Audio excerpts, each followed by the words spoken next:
Merci de regarder votre télévision et de suivre ce nouveau numéro de votre magazine Au cœur de la science. Fidèles téléspectateurs, nous avons l'honneur et le plaisir de recevoir pour la deuxième fois dans cette émission Monsieur Faustin Boyou avec un nouveau livre, mais un livre très riche puisque c'est un livre qui vient rencontrer pratiquement le débat actuel qu'on ne sait pas expliquer ou qu'on tente d'expliquer par plusieurs théories. Nous lui disons un grand plaisir et un honneur d'avoir accepté notre invitation.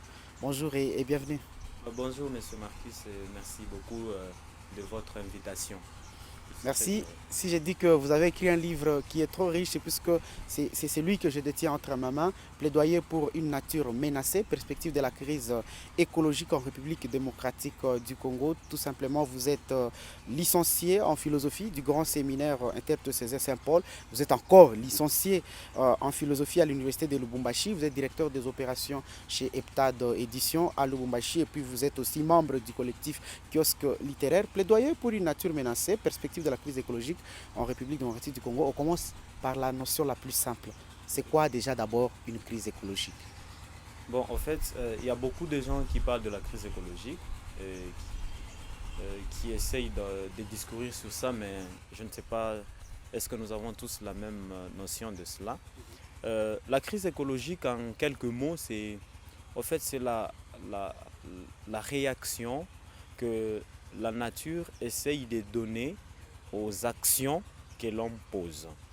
Et cette réaction suscite des questionnements et donne aussi une crise de jugement. Et c'est en fait, on veut tout simplement pour dire que la crise écologique, c'est un manque de jugement sur des réactions que la nature essaye de répondre aux actions de l'homme. Comme vous l'aviez dit dans les livres depuis un siècle, donc, euh, la Terre est en train de subir une transformation, est en train de subir un fonctionnement qu'on ne s'était jamais entendu il y a quelques siècles, il y a quelques années. Exactement, parce que si on veut entrer dans l'histoire Mhm, avec les philosophes et même les scientifiques, mhm, par exemple à l'Antiquité, il n'y avait pas cette séparation entre l'homme et la nature. mhm.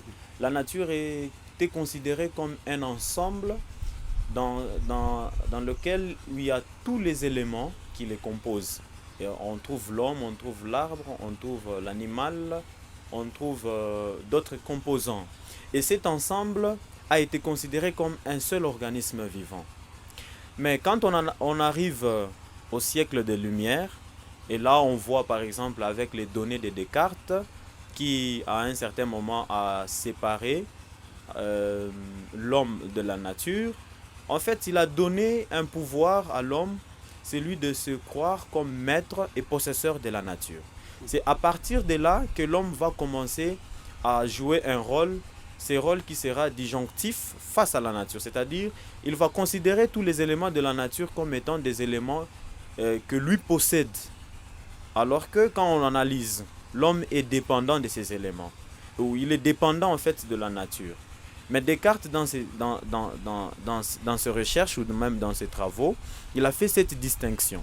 De cette distinction, quand on a évolué, on s'est rendu compte que le fait que l'homme a été considéré comme l'élément central ou euh, on peut dire le supérieur par rapport aux autres êtres de la nature, il s'est considéré puissant et il a commencé par la transformation de son milieu et il a commencé par changer son milieu tout en essayant de dompter tous les éléments de la nature.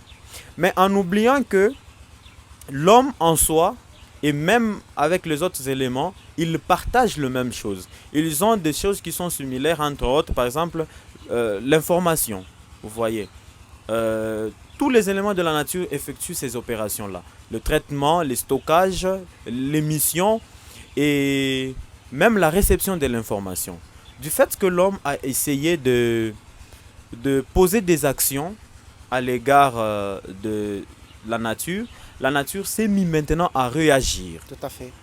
La réaction est complexe. On ne peut pas dire seulement que cette réaction, elle vient par exemple des arbres ou elle vient par exemple de l'air ou de l'atmosphère ou Mhm, des animaux. Non, mhm, cette réaction, elle est complexe à un certain niveau et à un certain moment. mhm. Et donc, c'est à partir de là qu'on peut maintenant comprendre que les réactions que la nature essaye de donner aux actions de l'homme posent maintenant actuellement problème. Parce qu'il y a des problèmes tels que la sécheresse, il y a des problèmes tels que par exemple au pays du Nord, ils parlent de la déglaciation, il y a par exemple la pollution, il y a, on parle aussi aujourd'hui de changement climatique, de réchauffement climatique. Toutes ces réactions-là font à ce que l'homme aujourd'hui se questionne. La grande question qui se pose, c'est l'avenir. Où est l'avenir de l'humanité? Où est l'avenir de l'homme? Où est l'avenir de la terre? C'est ça même que je voulais discourir dans ce livre, mais en essayant de prendre les deux dimensions. Donc la dimension universelle et la dimension particulière. Et lorsqu'on regarde la conséquence de ces dysfonctionnements, de ces changements que la nature est en train de manifester, oui. Le risque il est grand et le risque c'est par rapport au même homme qui s'était pris comme supérieur, qui s'était pris comme dominant, qui s'était pris exactement. Comme étant au-dessus de tout. Aujourd'hui, lorsqu'il y a ces dysfonctionnements, aujourd'hui lorsqu'il y a ces changements dans la nature, malheureusement c'est l'homme qui est en train d'en pâtir par rapport aux autres êtres. Justement, parce que à un certain moment, l'homme ne savait pas que, en détruisant la nature, il était en train de se détruire lui-même. Parce que nous devons comprendre une chose. La vie plutôt est venue avant l'apparition de l'homme.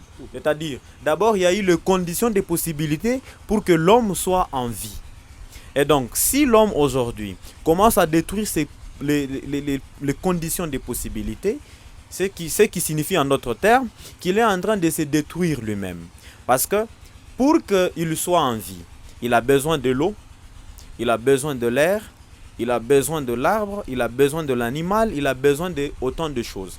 Mais imaginez-vous dans le contexte où cet homme est en train de détruire les conditions des possibilités de son existence. C'est là que ça devient plus difficile. Parce que ces éléments peuvent vivre sans que l'homme ne soit là. Donc, que ce soit dans la théorie biblique ou que ce soit même dans la théorie scientifique, l'homme est apparu en dernière analyse ou en dernière position, si on peut le dire comme ça. Ce qui signifie en d'autres termes, sans sa présence, ces éléments continueront à exister. Et avec sa présence, ils seront toujours là. Et ce qui lui est demandé, c'est de faire quoi? C'est maintenir ces conditions de possibilité pour que lui aussi puisse vivre assez longtemps. Et c'est pour ça que vous l'aviez dit dans ces livres, d'ailleurs vous venez aussi de les dire, c'est que l'homme ne peut pas vivre sans la nature, mais la nature peut vivre sans l'homme. Et c'est que ces livres, c'est qu'on puisse comprendre les risques que l'homme est en train de courir aujourd'hui avec tout ce qu'il y a comme ces changements. Exactement. Si je vais soutenir cette phrase pour dire que l'homme ne peut pas vivre sans la nature, mais la nature peut vivre avec expulsion de l'homme, cela, prenons les deux théories. Si je prends la théorie biblique, vous voyez, l'homme est apparu en dernière position. On peut dire, avant, la nature existait. Dieu a créé tout ce qu'il y avait. Et à la fin, il a créé l'homme. Mais quand on entre dans la science, on trouve que l'univers a commencé il y a de cela 13 milliards d'années et que la Terre s'est formée il y a de cela 4 milliards d'années et la vie est apparue sur la Terre il y a de cela 3 milliards d'années. Et l'homme est apparu maintenant après, c'est-à-dire il y avait déjà des conditions de possibilité. Ce qui signifie ces conditions-là, où tous ces éléments-là peuvent vivre sans qu'il y ait l'homme. C'est-à-dire l'homme, avant d'abord qu'il ne soit sur la Terre, ces éléments-là existaient. Et maintenant il est sur la Terre, ces éléments-là existent. Ce qui signifie même s'il n'est pas là, ça va toujours continuer. Mais est-ce que nous pouvons nous poser aussi la même question? Si ces éléments-là, ou ces conditions de possibilité de l'existence de l'homme disparaissaient, l'homme va-t-il vivre? C'est là la question, la question qui se pose. Il faut maintenir ces conditions de possibilité. L'homme ne peut pas vivre sans ces conditions de possibilité. Est-ce la faute, c'est seulement cette philosophie moderne qui a fait croire à l'homme qu'il est supérieur, qu'il est dominant, qu'il est au-dessus? Ou la faute, c'est aussi notre mauvaise éducation moderne et technologique? La faute, c'est aussi notre soif et notre idéologie capitaliste qui nous amène aujourd'hui à tout ce qu'on a comme crise écologique à travers le monde entier? Alors, si on veut donner la responsabilité, il faut d'abord souligner un fait. La crise écologique, il faut la mettre dans deux dimensions. Il y a d'abord les événements qu'on appelle les événements naturels de la Terre. Ce sont les événements qui se sont déroulés sans l'existence de l'homme et sans l'action de l'homme. Ces événements-là, c'est par exemple la disparition des dinosaures. la disparition des mammifères et des autres animaux agressifs ou quoi. Ça, il n'y avait pas l'existence, il n'y avait pas la présence de l'homme. Ces événements-là, ce sont des événements qui s'expliquent dans le dynamisme et dans le fonctionnement de l'univers ou de la Terre. C'est la Terre à elle-même qui se décide d'expulser ces éléments ou ces animaux. Là, il n'y a pas la responsabilité de l'homme. Mais d'où vient la responsabilité de l'homme? La responsabilité de l'homme vient dans le sens où, par exemple, avec Francis Bacon, qui dit dans ce texte que l'homme doit se faire petit pour comprendre le fonctionnement de l'homme, non pas dans l'humilité, mais dans l'hypocrisie. Quelle hypocrisie? C'est-à-dire, je dois apprendre comment fonctionne la nature et après, pour que je puisse dompter cette nature. Maintenant, cette éducation a évolué de temps et de siècles et cela s'est propagé avec deux ordres, qu'on peut dire, deux ordres mondiaux. Il y a d'un côté, il y a l'ordre marchand. Quand on voit l'ordre marchand, on voit le capitalisme qui est là, en fait, qui cherche toujours à avoir, à accumuler le capital. Or, l'homme n'a aucun capital sur lui. Le capital se trouve dans la nature. Donc, il faut aller chercher ce capital dans la nature. En cherchant ce capital dans la nature, on essaye de faire quoi? On essaye de transformer cette nature. Voilà la première signification de la crise écologique du point de vue, par exemple, du capitalisme, dans l'ordre marchand. Mais il y a aussi un autre ordre, c'est l'ordre technologique. La technologie elle-même en soi, c'est cette transformation. Vous voyez, on essaye de mettre la technique et la science pour que ces deux, en les combinant, en associant ces deux, qu'on puisse l'appliquer dans la nature. Et en appliquant cela dans la nature, la science et la technique, on essaye de faire quoi? De changer le fonctionnement de la nature. Et en changeant le fonctionnement de la nature, en tant qu'être vivant ou en tant qu'organisme, réagit. Et sa réaction est violente et plus catastrophique qu'on peut l'imaginer. Alors, la deuxième partie, ou l'angle même précis de ces livres, c'est la perspective de la crise écologique en République démocratique du Congo. Oui. Déjà, est-ce qu'on peut en quelques minutes en parler de tout ce qu'il y a aujourd'hui comme défi, hein, de tout ce qu'il y a comme défi en République du Congo aujourd'hui en rapport avec cette crise écologique? Bon, si j'entre dans le deuxième, débat du sujet, c'est que cette crise écologique ici dans notre pays, quand on parle de la crise écologique au Congo ou en RDC, on voit d'abord le grand réservoir que la RDC possède, la forêt équatoriale, vous voyez. Alors, cette forêt alimente en fait non seulement le Congo, mais l'Afrique et peut-être même le monde en général. Oui. Alors, cette forêt, depuis un temps, elle a commencé par recevoir des menaces qui venaient des actions de l'homme. C'est-à-dire, il y a maintenant diminution des espèces. Entre autres, il y a les chimpanzés, il y a ceci, cela, il y a ceci, cela. Les arbres, les déboisements, et il y a non seulement le déboisement, il y a aussi la précarité des autochtones vivant dans la forêt équatoriale. Ça, c'est à un niveau général du pays. Mais à un autre niveau, c'est par exemple dans beaucoup de villes. Dans beaucoup de villes, il y a un système. Moi, je vois nos mamans et même certaines personnes jeter des immondices dans la rue, et voire même ailleurs. Il y a des fumées qui se dégagent par-ci par-là avec nos industries et tout cela. Ces actions-là, telles que nous les posons, nous ne voyons pas la réaction. Mais quand il y a la réaction, nous sentons cette réaction. C'est par exemple quand il y a carence de la pluie, par exemple à Lubumbashi. C'est un fait. Et que ces faits-là expliquent justement cette crise écologique au niveau de la RDC. Il y a aussi des endroits où, s'il y a la pluie, c'est une forte pluie qui menace même l'habitat de l'homme. Et c'est ça aussi qui fait à ce que on se pose la question, la crise écologique à notre niveau, où est le grand défi? Les défis, et je peux le dire, ouais, à trois niveaux. Okay. D'abord, il y a les défis politiques, il y a les défis juridiques, et puis il y a les défis éducationnels. Si je prends les défis juridiques, okay, les défis juridiques, c'est-à-dire les éléments de la nature, je vois en d'autres termes l'arbre, l'homme, l'animal, l'air et tout le reste. si on les analyse en ensemble, on voit que la justice congolaise n'a attribué qu'à l'homme les statuts d'une personnalité juridique. Vous voyez, la personnalité juridique, ça veut dire l'arbre est un sujet et non, l'homme est un sujet de droit. Mais est-ce que nous savons que l'arbre aussi a pratiquement le même fonctionnalité à un certain point de vue avec l'homme? Pourquoi n'est pas accordé aussi, s'il y a la crise écologique, pourquoi n'est pas accordé à l'arbre un statut juridique qui le protège, à l'animal un statut juridique qui le protège? Donc le défi juridique, c'est de protéger les éléments qui sont en dehors de l'homme, pour que l'homme congolais ait la vie. Et donc la justice ne peut qu'attribuer le droit.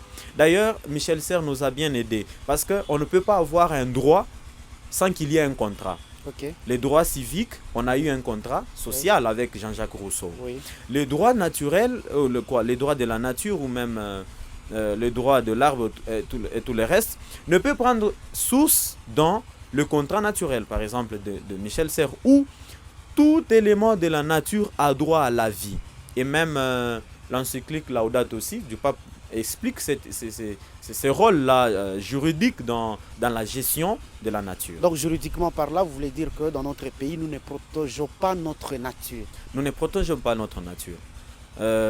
Nous avons des textes parlant de la protection de la nature. Est-ce que ces textes-là sont mis en pratique? Ou est-ce que ces textes-là sont adaptés par rapport à tout ce qu'il y a comme situation? Voilà. Un autre problème, c'est l'adaptation. Comment vous voulez dire à un enfant qui a faim, de lui dire il ne faut pas cueillir une mangue ou ne coupe pas l'arbre pour fabriquer tes histoires? C'est ça même le défi de l'éducation dans le terme de l'écologie. Alors la justice doit permettre à ce que l'homme congolais sache que si par exemple j'ai détruit l'arbre, je me détruis moi-même et j'ai des droits envers cet arbre. C'est ça même que le rôle que la justice congolaise doit faire. Ça, c'est un premier défi sur le plan juridique. Sur le plan juridique. Il y a aussi des défis, comme vous l'avez dit, alors, sur le plan politique. C'est que les lois, telles qu'ils sont énoncés à l'Assemblée nationale, même dans le débat du politique. Quel est le projet écologique que la politique congolaise a pour, par exemple, maintenir par exemple le baobab en vie pendant tout un temps, un siècle par exemple? Comment maintenir l'Okapi? Quel est le projet politique? C'est là le grand problème. Est-ce que nos politiques ont un projet écologique envers les éléments de la nature? Nous avons, on parle de l'Okapi. Combien avons-nous en ce jour? Pour savoir, bon, nous avons maintenant autant, nous avons protégé cette espèce et aujourd'hui, cette espèce est en croissance. Vous voyez, c'est ça même le défi politique, dans les agendas politiques. Est-ce qu'il y a des textes comme ça? Il y a des projets comme ça? Il y a un ministère, même s'il y en a un ministère, est-ce que ce ministère-là essaye vraiment de mettre en pratique le texte qui régit par exemple le droit de la nature, de la vie de la nature? Vous voyez, ça c'est un débat au niveau politique. Mais il y a aussi un débat au niveau éducationnel. En famille, aujourd'hui dans la ville de Lubumbashi, nous avons nos parents. Est-ce que nos parents nous interdisent de couper l'arbre sans rien faire? C'est-à-dire, moi je trouve un arbre, je me sens mal à l'aise parce que l'arbre me gêne et je coupe. Est-ce que les parents interdisent aux enfants de ne pas jeter des plastiques ou des bouteilles ou des sachets, des immondices dans la rue pour ne pas polluer l'atmosphère? Au niveau éducationnel, c'est-à-dire on doit permettre à l'enfant dès le bas âge de comprendre que je ne suis pas seul dans cette nature. Il y a d'autres êtres qui me sont si chers et qui conditionnent ma vie. Tout à fait. Et ça doit entrer même dans le système éducatif. Et j'en ai parlé même dans le second livre, les défis de l'éducation dans le contexte écologique. Donc on doit permettre à l'enfant qu'il y ait cette connaissance que voilà, la nature est quelque chose de bénéfique à moi. Sans cette nature, je ne peux pas vivre. j'ai apprécié, on a ajouté le cours d'écologie aux humanités scientifiques. Mais ce cours devait être partout, pas seulement aux humanités scientifiques, parce que ce ne sont pas les scientifiques qui vont abîmer la terre ou qui vont abîmer l'environnement louchois. C'est tous les louchois, ou je peux dire même tous les Congolais. Donc il faut mettre ce cours-là à tous les niveaux. Même si moi je fais la mécanique, mais où est-ce que je jette mes déchets? Vous voyez, si je n'ai pas de notions écologiques, moi je peux les jeter n'importe où, je ne sais pas. C'est ça maintenant, les trois défis que je suis en train de parler, ou de la perspective que je parle à ce niveau-là. Voilà, perspective de la crise écologique en RDC. Et c'est pour ça aussi que vous aviez dit dans les livres qu'il est bon bien de dire aujourd'hui que la République démocratique du Congo, c'est un pays solution par rapport au problème de l'environnement. Mais il est mieux qu'on sache comment protéger ces pays par rapport à l'évasion étrangère et autochtone. Qu'est-ce que ça signifie? Moi, je crois qu'il faut aller au-delà des concepts. Le concept selon lequel la RDC est un pays solution. On vous posera même la question, quelle est la solution que vous donnez? Vous voyez? Alors, si vous dites que la RDC est un pays solution à la crise écologique, il faudrait donner les éléments ou faire des actions, poser des actions qui vont accompagner la phrase. Vous voyez? Okay. Qui va accompagner la phrase. Parce qu'aujourd'hui, nous ressentons les menaces de la crise écologique. Par exemple, prenez seulement à Lubumbashi.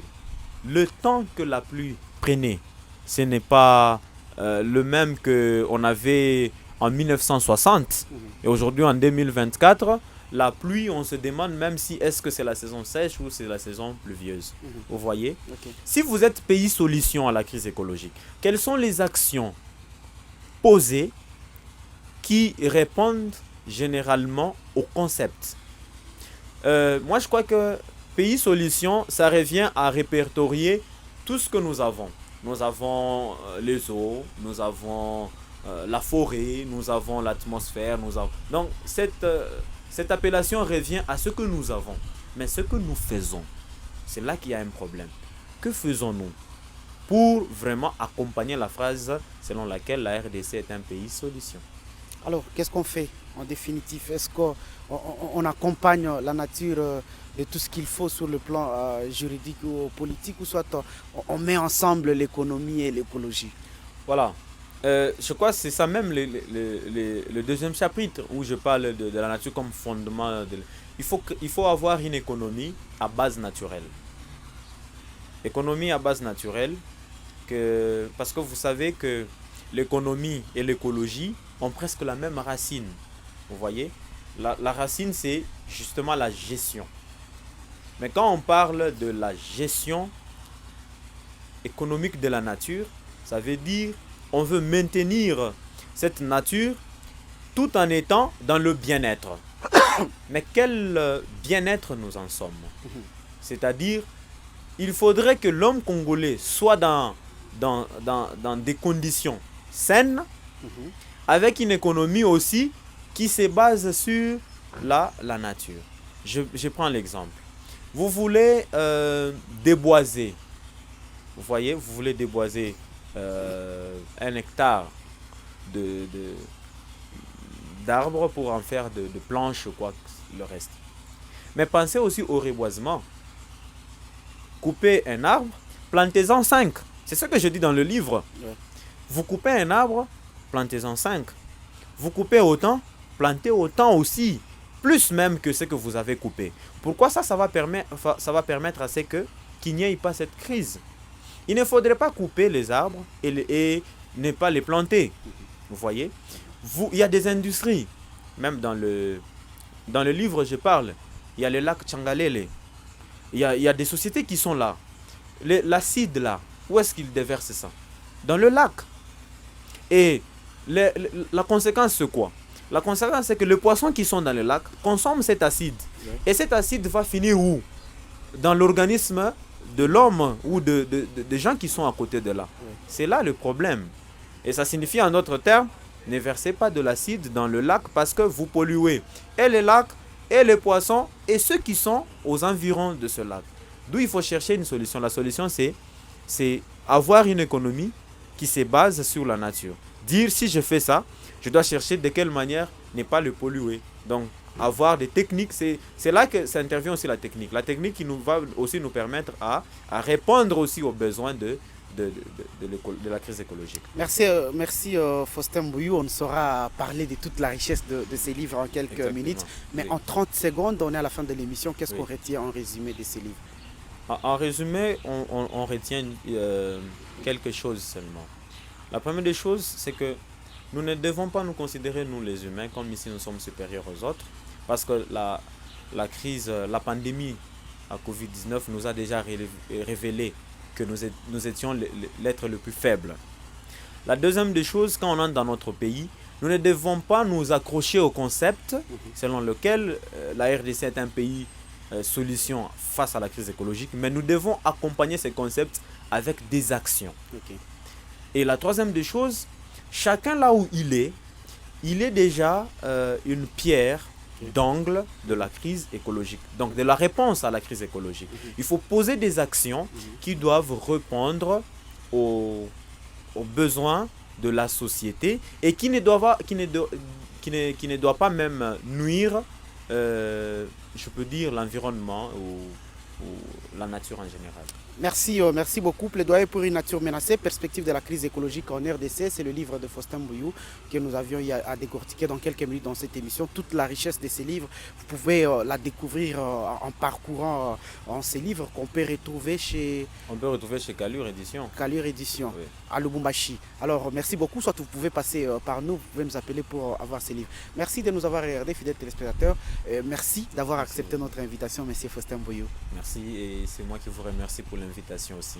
Merci, au revoir et au prochain numéro de votre magazine.